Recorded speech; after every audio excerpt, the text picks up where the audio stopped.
اب اس کے بعد یہ بات ہوئی تھی کہ پروردگار عالم نے اپنی محبت کی ایک شرط قرار دی.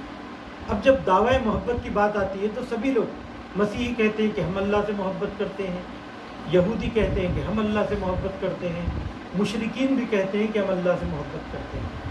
مگر اللہ سبحانہ و تعالیٰ نے شرط محبت کیا قرار دی؟ تو شرط محبت یہ ہے کہ قل ان کنتم تحبون اللہ فاتبعونی، اگر تم اس بات کا دعویٰ کرتے ہو کہ تم اللہ سے محبت کرتے ہو تو اے رسول ان سے کہہ دیجئے، کیا کہہ دیجئے؟ فاتبعونی، کہ میری اتباع کرو. اگر رسول خدا کی اتباع کر رہے ہیں تو آپ اللہ کے حقیقی بندے ہیں، اللہ کے محب ہیں، اللہ سے محبت کرنے والے ہیں. لیکن اگر صرف یہ زبانی دعویٰ ہے کہ ہم اللہ سے تو محبت کرتے ہیں مگر رسول خدا کی پیروی نہیں کرتے گفتار میں، کردار میں، تو اس کا مطلب یہ کہ یہ دعویٰ جھوٹا ہے. اللہ نے اس کے بعد کیا کہا کہ اگر تم رسول سے محبت کرو گے اور ان کی اتباع کرو گے تو کیا ملے گا تم کو؟ نتیجے میں دو چیزیں یہاں پر ذکر کی گئی کہ یحببکم اللہ، اللہ بھی تم سے محبت کرنے لگے گا، ویغفر لکم ذنوبکم، اور وہ تمہارے گناہوں کو بخش دے گا. عجب نہیں یہاں پر شیطانی خیال ہمارے دل میں آئے. شیطان سے بڑا موحد کوئی نہیں ہے. اس نے کیا کہا کہ میں آپ کو تو سجدہ کروں گا مگر آپ کے علاوہ کسی اور کو سجدہ نہیں کروں گا. اس سے بڑی بات کیا ہو سکتی ہے؟ لیکن اللہ نے کیا کہا؟ مگر شرط بندگی یہ ہے کہ جو میں حکم دوں اس حکم کو بجا لاؤ. اس حکم کو بجا لانا بندگی ہے. تو یہاں پر بھی کوئی یہ کہے کہ ہم رسول خدا کو تو، اللہ کو تو مانیں گے مگر ہم اپنے جیسے انسان کی پیروی نہیں کریں گے، چونکہ انسان کی آزادانہ طبیعت پہ یہ بار ہے کہ وہ قانون کی بالادستی قبول کرے یا اپنے جیسے انسانوں کی پیروی کرے. یہاں سے ایک لطیف نقطہ آپ کی خدمت میں پیش کر رہا ہوں. یہاں حکم دیا جا رہا ہے کہ رسول کی پیروی کرو. کیوں رسول کی پیروی کرو؟ رسول خدا بھی تو ہماری طرح ایک انسان ہے. آپ کہیں گے نور ہے. نور در حقیقت ایک مرتبے کا نام ہے، دھات نہیں ہے. نور ایک مرتبہ ہے. یا اگر ایسا ہوتا تو پھر وہ ہمارے لیے اسوہ اور آئیڈیل کیسے بنتا؟ قرآن مجید میں صریحاً اس بات کا ذکر ہے کہ رسول خدا کچھ نہیں ہے مگر بشر قرار دیا گیا، اور ایک انسان دوسرے انسان کی پیروی کرنا اس کے لیے سخت ہے. تو پھر میں پیروی رسول خدا کی کیوں کروں؟ ائمہ علیہ السلام کی پیروی کیوں کروں؟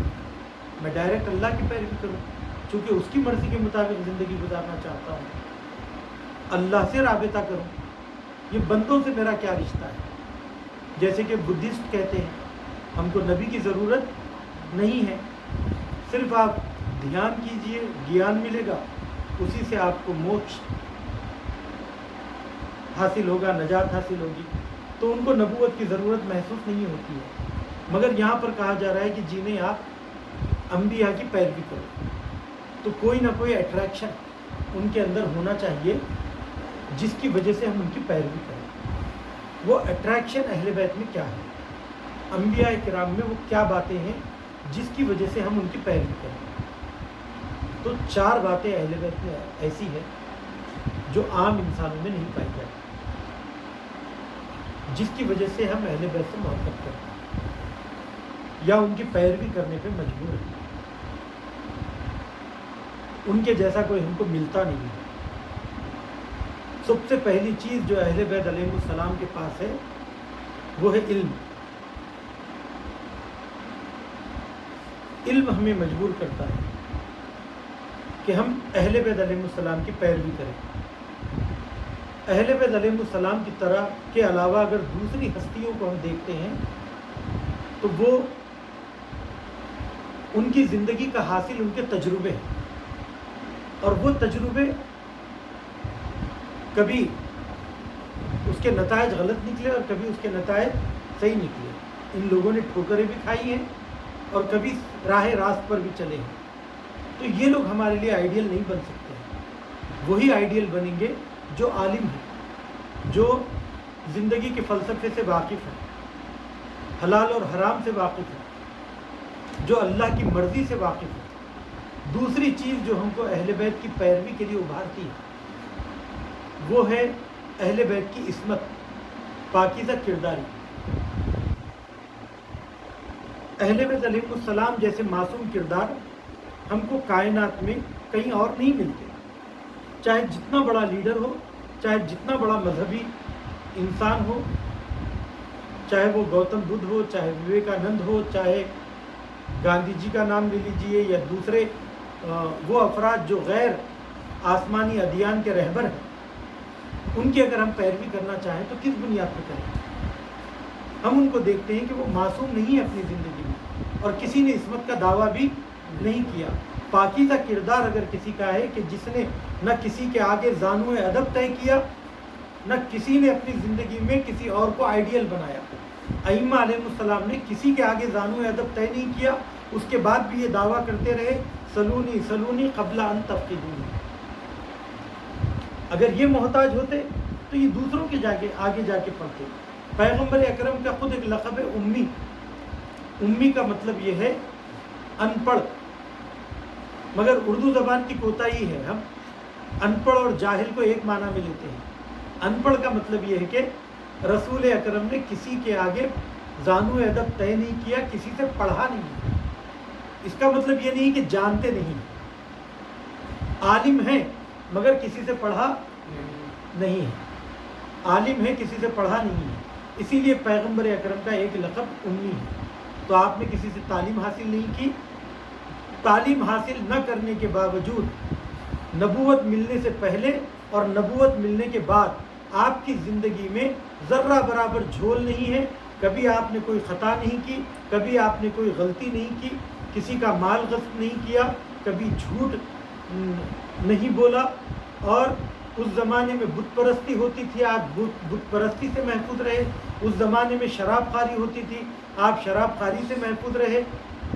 اور حسد نہیں تھا، جلن نہیں تھا، بات بات پہ جھگڑا کرنا نہیں تھا۔ ان لوگوں کی طرح اپنی زندگی نہیں گزاری جس زمانے میں عرب ایک وحشیانہ زندگی گزارتے تھے۔ پیغمبر اکرم اس سے محفوظ تھے۔ تو یہ دیکھ کر انسان کو کیا یقین ہوتا ہے کہ یہ ہستی کیا ہے؟ معصوم ہے۔ تو یہ تیسری چیز محبت۔ اہل بیت علیہ السلام کا علم اور ان کا پاکیزہ کردار انسان کا دل ان کی طرف جھکاتا ہے، کیونکہ انسان کمال کی طرف جھکتا ہے، اور اہل بیت علیہ السلام با کمال ہے، علمی اعتبار سے بھی، عصمت کے اعتبار سے بھی۔ تو انسان ان کے آگے جھکتا ہے اور ان سے خود بخود محبت کرتا ہے۔ اور یہ جو محبت ہماری اہل بیت سے ہے فطری، جو محبت فطری ہے، اسی فطری محبت کو اللہ نے قانون بنا دیا اور کہا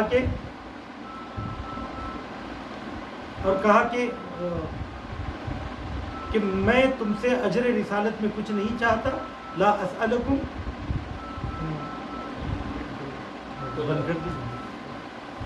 مگر میرے اہل بیت کی محبت۔ تو جو محبت فطری ہے، اسی چیز کو پروردگار عالم نے قانون بنا دیا کہ انسان جو اپنے اہل بیت علیہ السلام سے محبت کرے۔ تو یہاں اہل بیت علیہ السلام کی اتباع لازمی، اور اتباع کب ہو سکتی ہے؟ جب اٹریکشن ہو، کوئی جاذبیت ہو۔ اہل بیت میں کیا جاذبیت ہے؟ پہلی جاذبیت علم، دوسری جاذبیت عصمت، تیسری جاذبیت محبت، چوتھی جاذبیت مظلومیت۔ جتنے بھی انبیاء علیہ السلام اس دنیا میں آئے اور ائمہ علیہ السلام کی زندگی آپ دیکھیے کہ یہ لوگ مظلوم واقع ہوتے ہیں، جنہوں نے لوگوں کی بہتری چاہی، لوگوں کی ہدایت چاہی اور سماج کی بہتری چاہی، لوگوں نے انہی سے دشمنی کی اور انہی کو ستایا۔ کم لوگ تھے جو ان کے اوپر ایمان لے کر آئے، لیکن اکثریت نے انہیں تکلیف پہنچائی۔ اسی لیے حضرت علی علیہ السلام رسول خدا بھی یہ کہتے ہیں، رسول خدا یہ کہتے ہیں کہ تمام انبیاء میں سب سے زیادہ جسے اذیت پہنچائی گئی وہ میں۔ یا حضرت علی علیہ السلام یہ فرماتے ہیں کہ مجھ میں اور عام لیڈروں میں فرق یہ ہے کہ عام لیڈروں نے رعایا پر ظلم کیا، لیکن میں وہ مظلوم رہبر ہوں جس پر رعایا نے ظلم کیا، تو رعایا نے ستایا۔ مگر انہی چیزوں کی وجہ سے جب ہم اس پیمانے پر دوسرے رہبروں کو دیکھتے ہیں، خلفائے ثلاثہ کو دیکھتے ہیں جس کو اہل سنت محترم اور معتبر مانتے ہیں، تو ہم دیکھتے ہیں کہ آخر ہم ان افضل ہستیوں کو چھوڑ کر کس بنیاد پر ان کی پیروی کریں، کس بنیاد پر ان کی پیروی کریں؟ اسے عقل نہیں مانتی، اسے فطرت نہیں مانتی، اسے دل نہیں مانتا۔ ہم جو اہل بیت علیہ السلام سے محبت کرتے ہیں وہ فطری ہے اور عقلی بنیاد پر ہے۔ اور پھر کس بنیاد پر مانیں؟ جس کو تم اپنا رہبر مانتے ہو وہ خود اہل بیت کے آگے زانو ادب طے کرے ہوئے ہیں، ان کے محتاج ہیں۔ خلیفہ دوم کو دیکھو تو کہتے ہیں کہ لولا علی لا ہلک عمر، اگر حضرت علی نہ ہوتے تو عمر ہلاک ہو جاتا۔ یا ابو حنیفہ کہتے ہیں کہ اگر 2 سال میں امام صادق علیہ السلام کی خدمت میں نہ ہوتا تو گمراہ ہو جاتا۔ تو تم جس کی پیروی کر رہے ہو وہ خود اہل بیت کے شاگرد ہیں، تو ہم اہل بیت کو چھوڑ کر ان کے منحرف شاگردوں کی پیروی کس بنیاد پر کریں؟ عقل نہیں مانتی۔ تو یہی وجہ ہے ہم کو فخر کرنا چاہیے، افتخار کرنا چاہیے کہ ہم کائنات کی سب سے باعظمت شخصیتوں سے وابستہ ہیں اور ان سے محبت کا شرف ہمیں حاصل ہے، ان کی اطاعت کا شرف ہمیں حاصل ہے۔ اسی لیے جو لوگ اہل بیت کے در سے ہٹے ان کے پاس اسلام کی صحیح تصویر نہیں آئی۔ یہی وجہ ہے کہ نہ وہ توحید کو صحیح سمجھ پائے، نہ وہ اسلام کے پاکیزہ کرداروں کو اپنا صحیح آئیڈیل بنا سکے۔ اب دیکھیے ان کے پاس اللہ کی محبت واضح نہیں ہے، یہی وجہ ہے کہ اللہ کی محبت کا نام بھی لیتے ہیں، رحمان کی عبادت کا دم بھی بھرتے ہیں اور انسانوں کا قتل عام بھی کرتے ہیں داعش کی شکل میں۔ یہ سب کے سب موحد ہیں، یہ سب کے سب کہتے ہیں کہ ہم توحید کا پرچم بلند کر رہے ہیں۔ وہ دین جو کہتا ہے کہ لا اکراہ فی الدین، اس میں آپ اجباری طور پر زور زبردستی کے ساتھ لوگوں کو اپنے دین کا پابند کرنا چاہتے ہیں، اگر وہ نہیں مانتے ہیں تو تم ان کا قتل عام کرتے ہو۔ یہ توحید کا ادھورا مفہوم کہاں سے ملا ان کو؟ یہ در حقیقت در اہل بیت سے دور ہونے کا نتیجہ ہے کہ یہ لوگ داعش میں تبدیل ہوئے۔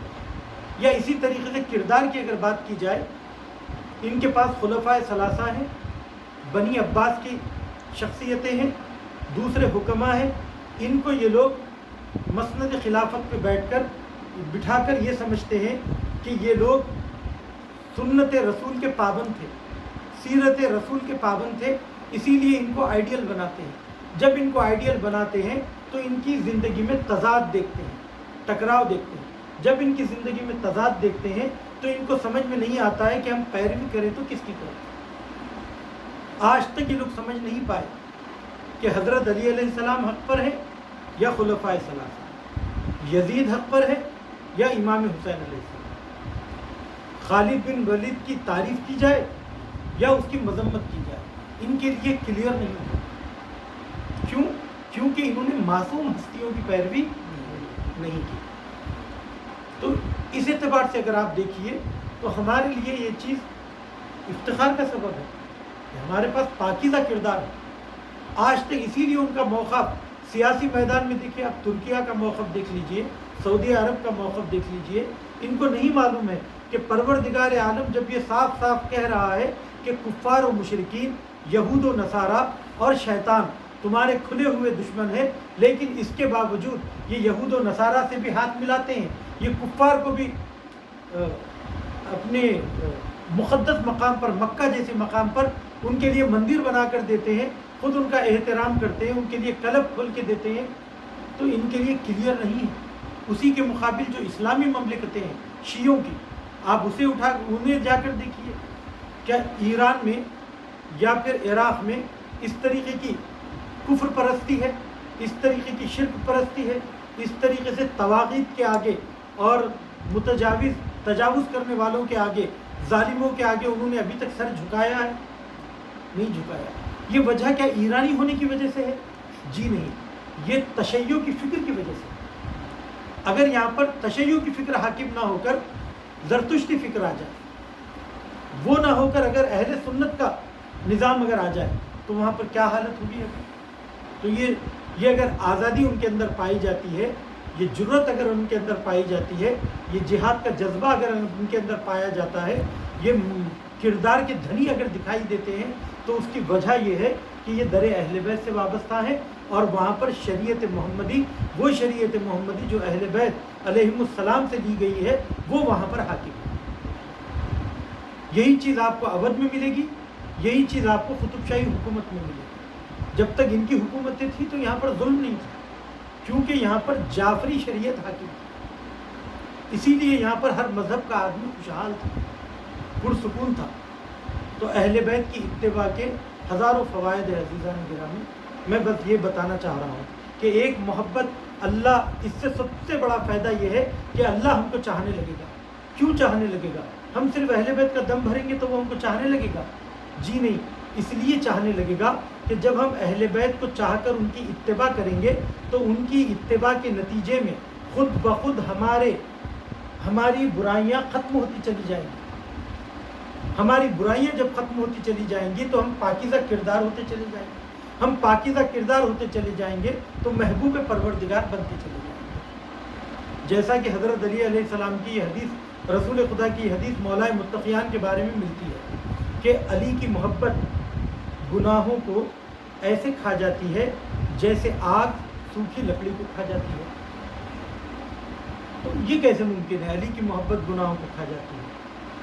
ہم تو بہت سارے چاہنے والوں کو دیکھتے ہیں کہ وہ کئی گناہوں میں ملوث ہیں، تو کیا یہ حدیث جھوٹی ہے؟ نہیں، حدیث جھوٹی نہیں ہے، بلکہ اس سے مراد یہ ہے کہ آدمی جس سے محبت کرتا ہے اپنے آپ کو اس کے رنگ میں رنگنے کی کوشش کرتا ہے، اس کا دل رکھنے کی کوشش کرتا ہے۔ جب انسان حضرت علی علیہ السلام پہ محبت کرتا ہے تو اپنے آپ کو علی والا بنانا چاہتا ہے، علی کے نقش قدم پہ چلنا چاہتا ہے۔ جو علی کے نقش قدم پر چلے گا یقیناً اس کا کردار معاویہ جیسا نہیں ہوگا، اس کا کردار یزید جیسا نہیں ہوگا، اس کا کردار خلیفہ سوم جیسا نہیں ہوگا، نتیجتاً وہ میثم بنے گا، سلمان بنے گا، بوذر بنے گا۔ جب ایسا پاکیزہ کردار اس کے اندر ڈھلتا چلا جائے گا تو وہ خود بخود اس کے گناہ ختم ہوتے چلے جائیں گے، اور گناہ ختم ہوتے چلے جائیں گے تو محبوب پروردگار بنتا چلا جائے گا۔ اور یہ بھی کمال ہے پروردگار عالم کا، لطف ہے اس کا کہ جب ہم ایک گناہ کرتے ہیں تو ہمارے گناہ کے بدلے میں ایک عذاب پروردگار عالم لکھتا ہے، لیکن جب ہم نیکی کرتے ہیں تو ہمارے کئی گناہوں کو مٹا دیتا ہے۔ ان الحسنات یذہبن السیئات، نیکیاں برائیوں کو کھا جاتی ہیں، نیکیاں برائیوں کو کھا جاتی ہیں۔ ہم نیکی کرتے جاتے ہیں، برائیاں زیادہ سے زیادہ ختم ہوتی چلی جاتی ہیں۔ جتنی برائیاں ختم ہوتی چلی جاتی ہیں پاکیزگی بڑھتی چلی جاتی ہے، جتنی پاکیزگی بڑھتی چلی جاتی ہے اتنے محبوب خلائق ہوتی چلی جاتی ہے، محبوب خدا بنتے چلے جاتے ہیں۔ اگر ہم اللہ کی محبت کرتے ہیں تو اس کا جلوہ کہاں دکھائی دینا چاہیے؟ کردار میں، اللہ کی اطاعت میں۔ اللہ کی اطاعت کیسے کریں؟ وہ تو میرے لیے آئیڈیل بن نہیں سکتا، تو اس کی اطاعت کا جلوہ اہل بیت کی اطاعت میں ملے گا، نبی کی اطاعت میں ملے گا۔ اسی لیے اللہ نے حکم دیا کہ فاتبعونی، رسول خدا سے کہا کہ تم یہ کہو کہ فاتبعونی، میری اتباع کرو۔ ہم رسول کی اگر اتباع کریں گے تو خود بخود پاکیزہ ہو جائیں گے۔ کیسے پاکیزہ ہو جائیں گے؟ بالکل اسی طریقے سے جیسے ایک شخص کشتی میں سوار ہوتا ہے، سوار ہونے کے بعد وہ کشتی نہیں چلاتا ہے، ناخدا کشتی چلاتا ہے۔ اب یہ اس کشتی کے ساتھ جاتا ہے فقط اور ساحل مراد تک پہنچ جاتا ہے۔ اسی طریقے سے بالکل ہماری بھی حالت ہے۔ جب ہم کہ اہل بیت بھی کیا ہیں؟ سفینہ ہے، کہ مثل اہل بیتی کا سفینۃ نوح، میرے اہل بیت کی مثال نوح کی کشتی کی طرح ہے۔ جو اس کشتی میں سوار ہوا وہ نجات پا گیا۔ تو ہم کیسے کشتی میں سوار ہوں؟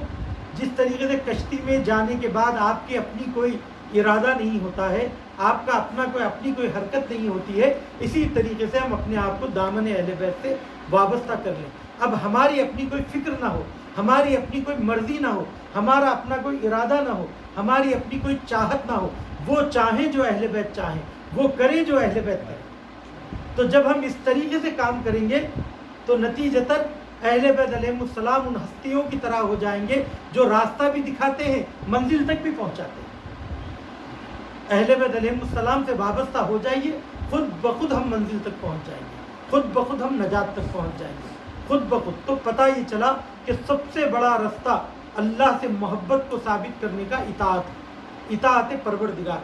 اطاعت پروردگار اس وقت تک ممکن نہیں ہے جب تک ہم نبی کی اطاعت نہ کریں۔ نبی کی اطاعت اس وقت تک مکمل نہیں ہوتی جب تک ہم اہل بیت کی اطاعت نہ کریں۔ اہل بیت کی اطاعت در حقیقت وہی نبی کی اطاعت ہے۔ یہی وجہ ہے کہ جب تک اہل بیت کی معرفت حاصل نہیں ہوگی، صحیح رسول خدا کی معرفت حاصل نہیں ہوگی۔ جب تک صحیح رسول خدا کی معرفت حاصل نہیں ہوگی تب تک خدا کی معرفت حاصل نہیں ہوگی۔ اسی لیے آخر الزمانہ میں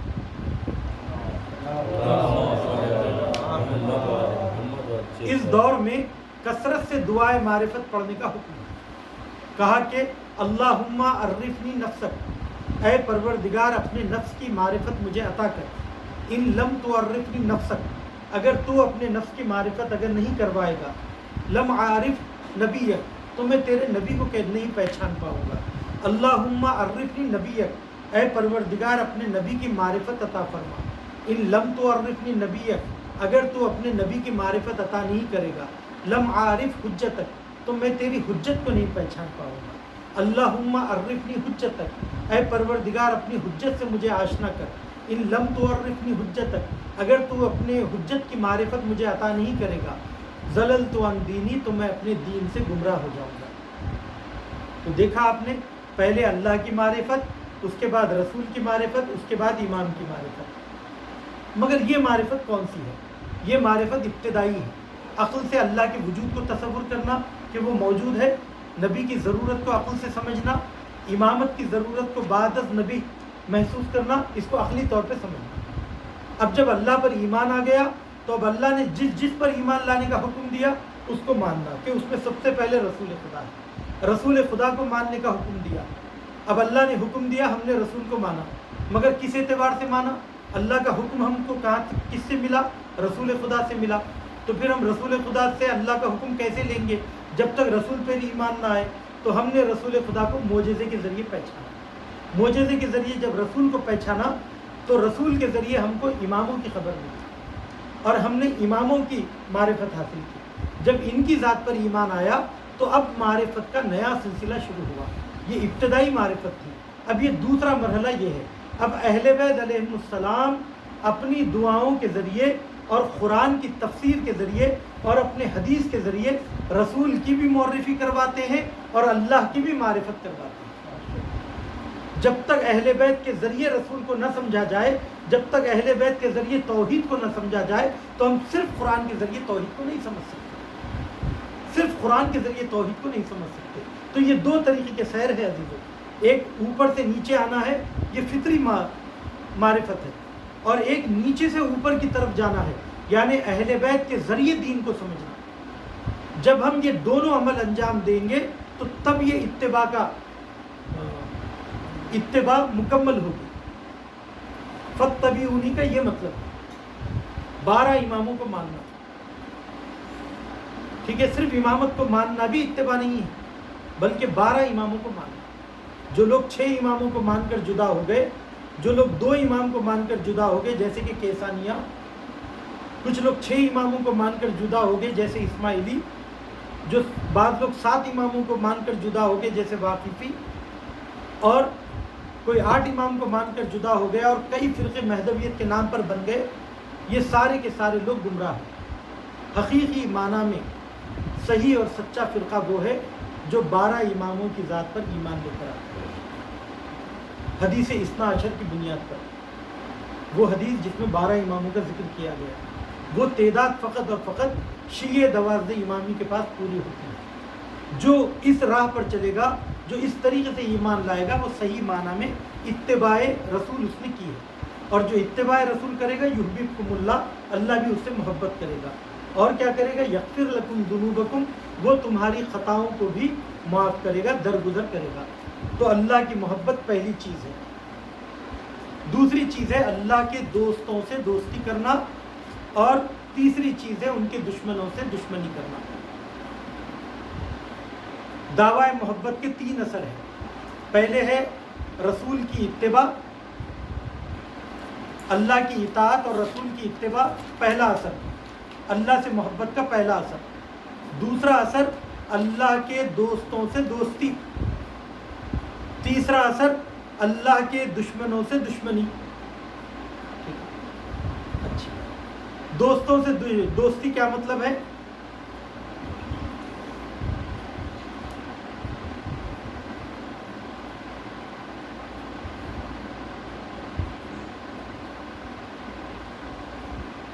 اللہ کا یہ وعدہ ہے کہ جو اللہ کی راہ پر چلے گا اللہ اسے محبوب بنا دے گا۔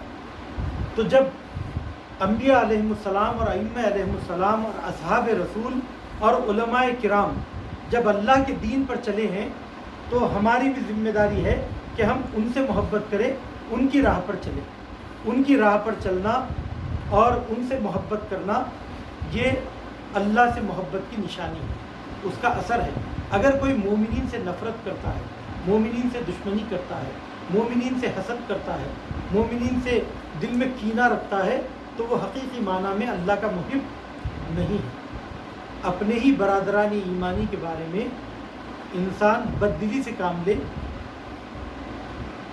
تو ایسا انسان منافق ہے، سچا دوستی کرنے والا اور سچی محبت کرنے والا نہیں ہے۔ اگر کوئی اہل بیت کا چاہنے والا ہے تو ممکن ہی نہیں ہے کہ وہ اہل بیت کے دوستوں سے، چاہے وہ گنہگاری کیوں ہو، گناہ سے بیزاری اپنی جگہ ہے، مگر اہل بیت علیہ السلام سے دوستی توحید اور ولایت کی بنیاد پر لازم ہے۔ یہ لازم ہے۔ آج ہمارے درمیان جو آپسی رنجشیں ہیں، اس میں بڑا عجب ماحول سا بنا ہوا ہے۔ اہل بیت علیہ السلام کبھی بھی اس بات کا حکم نہیں دیتے، بلکہ یہ کہتے ہیں کہ ہمیشہ ہمارے چاہنے والوں سے اللہم والی من والہ وعادی من عادہ، اے پروردگار جو اہل بیت سے دوستی کرے، جو محبت رکھے ان سے محبت رکھ، جو ان سے دشمنی کرے ان سے دشمنی کرے۔ حضرت علی کی ایک حدیث ہے جہاں پر حضرت علی اتنی اہمیت اس بات کو دیتے ہیں، تو پھر محبان اہل بیت کی کیا بات ہے؟ کہا کہ ایک سلوات کا سہارا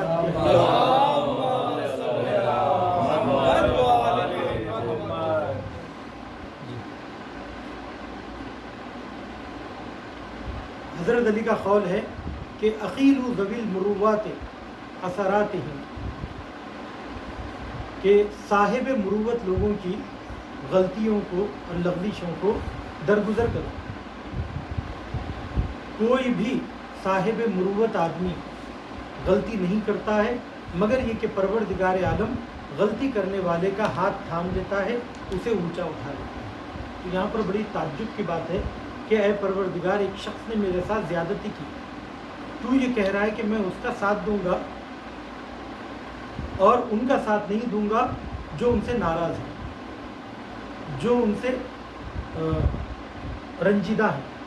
یہ کیا بات ہوئی؟ یہ عدل اور انصاف کے خلاف ہے۔ تو یہاں کیا مراد ہے عزیزو؟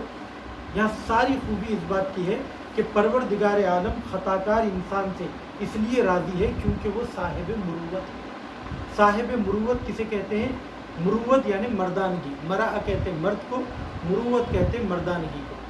مردانگی کس کے اندر ہے؟ وہ شخص مرد ہے جو کردار کا دھنی ہے۔